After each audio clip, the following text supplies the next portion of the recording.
Tolong! Ataupun majlis bandaraya telah memusnahkan patung Barbatos kerana syirik. Lompat. Lompat sekarang.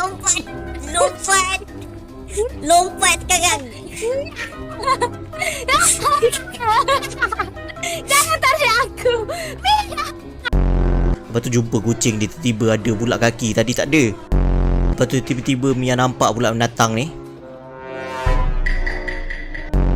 Comel je tengok dia berjalan tu. Terkedek-kedek, terkodok-kodok berjalan.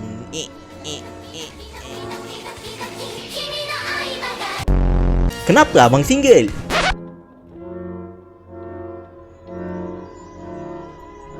Tak semua orang mampu, Dek. Pejamkanlah mata anak-anak dan bayangkan bila korang balik rumah nanti tengok selipar banyak dekat rumah. Rupanya orang buat kenduri.